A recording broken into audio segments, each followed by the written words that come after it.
స్థానిక సంస్థలో బీసీల రిజర్వేషన్ల కోసం జాతీయ స్థాయిలో ఉద్యమిస్తామన్నారు ఎంపీ ఆర్ కృష్ణయ్య. హైదరాబాద్లోని బషీర్బాగ్ ప్రెస్ క్లబ్లో బీసీల సంక్షేమ సమావేశంలో పాల్గొన్నారు.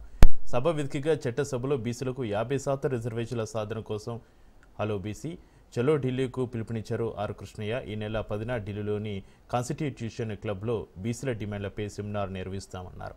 స్వాతంత్ర్యం వచ్చినప్పటి నుంచి బీసీలు అన్యాయానికి గురవుతున్నారని ఆవేదన వ్యక్తం చేశారు ఆర్ కృష్ణయ్య. బీసీల రిజర్వేషన్ పోరాటం తెలంగాణ ఉద్యమ తరహాలో కొనసాగుతుందని, ఓ బీసీ ప్రధానికి ఉన్న ఈ సమయంలోనే హక్కులను సాధించుకోవాలని పిలుపునిచ్చారు.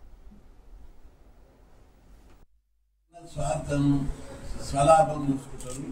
ఒక యోగి ఇల్లు లేదు, ఊరు లేదు, ఆస్తి లేదు, పాస్తి లేదు, భారతదేశ ప్రజలైన కుటుంబాన్ని భావించి పరిపాలిస్తున్నటువంటి నరేంద్ర మోడీ హయాంలోపలే మేము అభివృద్ధి చెందుతామని చెప్పి బీసీలు గంపెడు ఆశలు పెట్టుకున్నారు ఆయన మీద.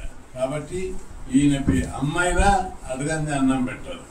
నరేంద్ర మోడీ గారిని మనం అడిగితేనే మన వాటా ఇస్తాడు.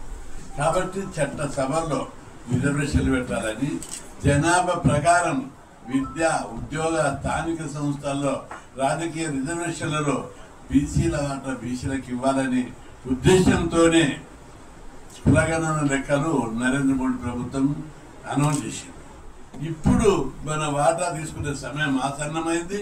అందుకే బీసీలందరూ కలిసికట్టుగా మనం స్థానిక సంస్థల్లో 42% రిజర్వేషన్లకు ఎట్లయితే పోరాడడానికి ముందుకు వస్తున్నామో, అదేవిధంగా ఇక్కడ కూడా చట్టసభల రిజర్వేషన్లు, రాజ్యాంగవంతమైన రిజర్వేషన్లు, జనాభా ప్రకారం విద్యా, ఉద్యోగ